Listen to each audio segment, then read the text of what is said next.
Selamat datang di mata kuliah Sistem Kendali. Mata kuliah ini adalah mata kuliah wajib untuk program studi teknik mesin, program sarjana. Di sini perkenalkan, nama saya Muhammad Arifuddin Lukmana, selaku pengajar dari mata kuliah Sistem Kendali. Di sini saya expertnya di bidang sistem kendali, akan membawa Anda ke materi selanjutnya.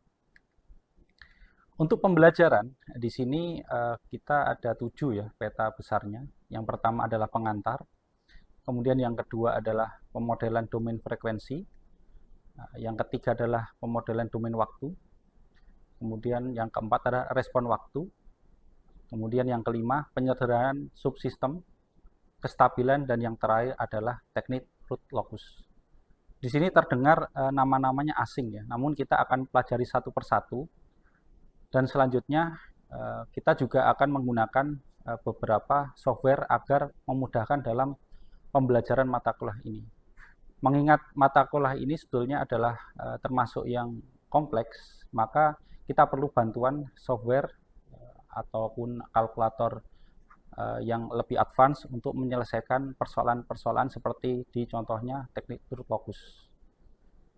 Selanjutnya kita akan masuk materi pengantar. Sebelumnya saya sampaikan dulu, di sini ada bukunya, yaitu Control System Engineering, yang ditulis oleh Norman Esnise. Jika Anda lihat bukunya itu cukup banyak, namun kita hanya cuplik sebagian mengingat mata kuliah ini memiliki bobot 2 SKS. Baik, sebelum kita belajar lebih detail tentang sistem kendali, kita akan bicara dulu bagaimana sistem kendali itu ada di dunia ini. Kalau kita lihat sistem kendali ada banyak hal, mulai dari yang berteknologi tinggi ya, misalkan elevator, gerakan antena yang berukuran sangat besar, penjelajah Mars, roket kendali, bahkan masuk ke sistem biologi, yaitu sistem tubuh yang di sini saya ambil 3 contoh, yaitu insulin, adrenalin, dan pupil mata. Dan kemudian sistem kendali yang ada di kehidupan sosial, misalkan sistem non-fisik, misalkan nilai pelajar terhadap waktu belajar. Itu semua adalah sistem ya. Dan semua sistem itu bisa dikendalikan. Kalau kita lihat yang mengendalikan gula darah misalkan di sistem biologi, gula darah dikendalikan oleh insulin. Jadi insulin itu sebagai semacam penggerak atau aktuator dari sebuah sistem tubuh. Kemudian jika kita tubuh memiliki respon untuk segera berlari atau memperkuat fisik, maka adrenalin akan mengeluarkan hormonnya agar jantung kita berdegup lebih kencang, kemudian orang itu bisa lari atau siap bertarung. Dan selanjutnya adalah pupil mata. Ini adalah semacam ini ya, luasan cahaya yang bisa masuk ke mata kita.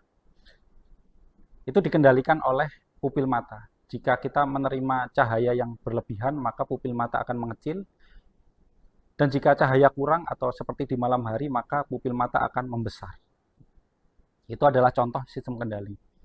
Dan sistem non-fisik adalah nilai pelajar ya. Kalau kita mau meningkatkan nilai siswa, maka kita akan menaikkan waktu belajar supaya setidaknya luarannya itu bisa lebih baik. Nah, untuk yang selanjutnya, roket kendali, penjelajah Mars, gerakan antena, dan elevator, ini adalah lingkup yang akan kita bahas lebih banyak. Tidak usah khawatir jika Anda melihat seperti sulit begitu, kita akan ambil bagian yang paling kecilnya dulu, bagian kecilnya. Ya, seperti di elevator dulu atau gerakan antena. Baik, kita lanjutkan. Ini kita lihat contoh pada sistem elevator atau lift. Jika Anda lihat pada urutan kerjanya, nomor 1 itu ya, nomor 1 posisi elevator ada di lantai 1. Kemudian jika penumpang menekan tombol menuju lantai 4, maka lift akan bergerak ke lantai 4, namun tidak secara seketika. Ada semacam gerakan yang teratur, dia kecepatannya lambat, kemudian tinggi, kemudian sebelum berhenti dia ada pengurangan kecepatan. Nah, di sini jika kita grafikkan dalam sebuah grafik yang ada di kanan, itu kita akan melihat transient respon atau respon yang dinamis. Nah, kebetulan dalam elevator ini mengalami yang namanya error, yaitu dia berhenti sebelum di lantai 4. Kita sebut ini adalah steady state error atau respon yang tidak sesuai harapan namun tidak akan berubah sepanjang waktu. Itu adalah steady state respon, steady state error. Kemudian kontrol sistem di sini yang grafik di sebelah kiri itu adalah kontrol sistem. Dia akan selalu mendapatkan input berupa stimulus atau sesuatu yang kita inginkan. Dalam hal ini kita bicara ke lantai 4 ya. Kemudian outputnya ketika ada gap dari lantai 1 ke lantai 4, maka dia akan memperkecil gap itu sehingga ada respon sesuatu yang bergerak. Ini adalah sistem kendali pada lift. Ini adalah contoh yang paling sederhana. Baik, kita lanjutkan. Nah, sistem kendali memiliki beberapa benefit yang itu akan memudahkan pengguna untuk mengendalikan sesuatu. Misalkan perbesaran kekuatan. Jika kita tidak menggunakan sistem kendali, maka sebuah antena sebagai contoh yang berukuran sangat besar, jika kita gerakkan dengan menggunakan tenaga manusia, maka akan sangat susah ya. Butuh tenaga besar ataupun waktu yang lama. Jika kita menggunakan motor yang pas dari segi jumlah atau dari segi kekuatan, maka perputaran antena yang sebesar itu akan lebih mudah. Walaupun waktunya lama, tentu tidak akan masalah karena kita berhubungan dengan peralatan. Kemudian yang kedua adalah keuntungannya, kita memiliki kendali jarak jauh. Kita sering melihat suatu peralatan, kembali lagi ya ke antena, itu dikendalikan dari posisi pengendali mungkin 1 kilometer. Nah, itu menjadi kemampuan lebih dari sebuah sistem kendali. Karena dia menggunakan semacam potensiometer untuk memutar gerakannya, dan kemudian ada kabel untuk mengendalikannya jarak jauh. Bahkan bisa juga secara wireless jika kita menggunakan sistem-sistem yang lebih advance. Kemudian bentuk input sederhana, kita tidak perlu memasukkan sebuah coding ataupun kendali seperti yang ada di microcontroller. Itu tidak perlu, kita hanya perlu memasukkan input berapa sudutnya dan dia akan menuju nilai itu. Kemudian yang terakhir adalah kompensasi gangguan. Jika ada angin yang menggerakkan antena itu, secara kontinu dia akan mengamati, jika ada error maka memperbaiki sendiri sistem tersebut. Itu disebut kompensasi gangguan. Nah, selain antena juga ada contoh, misalkan robot berlengan untuk daerah berbahaya. Ini bisa sangat menguntungkan untuk menjadi jarak jauh, karena daerah berbahaya itu tidak boleh ada manusia yang ada di dekat situ, misalkan bom ataupun sesuatu yang mudah membahayakan manusia. Baik, selanjutnya kita akan membahas sistem secara garis besar. Di sini ada dua, yaitu sistem open loop dan sistem closed loop. Jika kita lihat sistem open loop, sistemnya itu mengalir begitu saja. Ada input, controller, kemudian proses, dan kemudian adalah hasil. Sedangkan closed loop ini ditambahkan suatu pengawas ya, kalau bisa dibilang pengawas itu adalah sensor. Melihat apakah ada perbedaan antara input dan output. Jika ada perbedaan maka dia akan memperbaiki sendiri. Keduanya ini tentu closed loop lebih baik, namun keduanya menyesuaikan dengan skenario pengendalian. Jadi yang mana itu menyesuaikan. Nah, dalam mata kuliah ini kita akan memproses semua ini step 1 sampai step 6.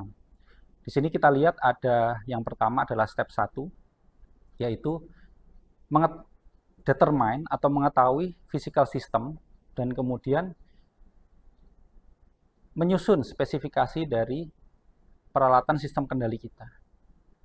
Kemudian kita akan melakukan serangkaian proses, ya, dan di akhirnya kita akan melakukan analisis.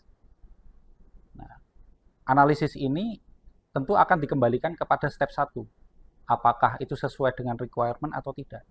Jika tidak, maka kita akan melakukan proses 2 dan sampai proses 5 beberapa kali, sehingga kita dapatkan spesifikasinya sesuai. Nah, di tengah-tengahnya kita akan mempelajari semua ini satu persatu sesuai dengan pertemuan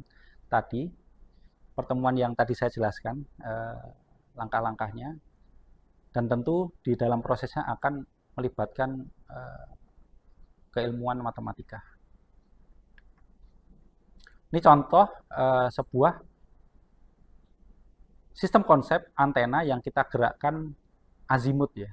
Kalau azimut itu maksudnya adalah pergerakan kanan-kiri, ya, menoleh ke kanan atau menoleh ke kiri.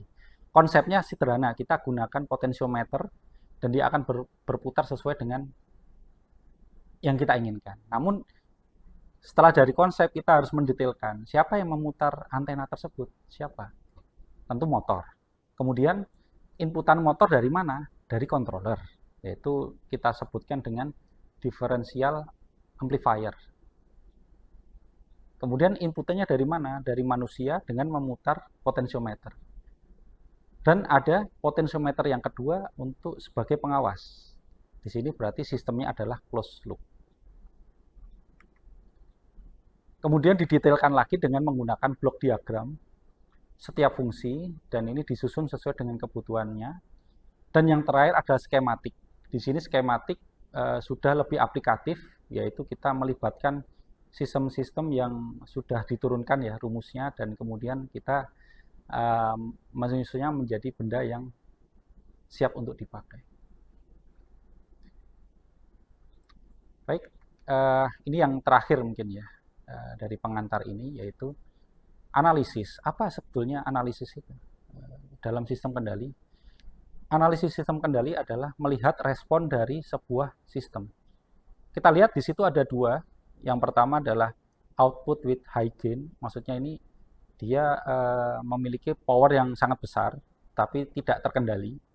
Kemudian yang kedua adalah powernya terlalu rendah, sehingga dia untuk mencapai respon yang sesuai itu masih lama. Sehingga dua ini memiliki perbedaan karakter. Yang satunya agresif, yang satunya terlalu lambat. Apakah yang agresif ini lebih baik ataupun yang lebih lambat? Tidak ada yang lebih tepat, ya. Itu sesuai dengan requirement kita. Nah, setidaknya kita bisa lihat sistem ini dari sisi transient response, kemudian steady state response, dan stability atau kestabilan. Kalau kita lihat di sini steady state responnya baik semua karena dia sesuai dengan input. Stabilitas juga semuanya sesuai, tidak ada non-stability.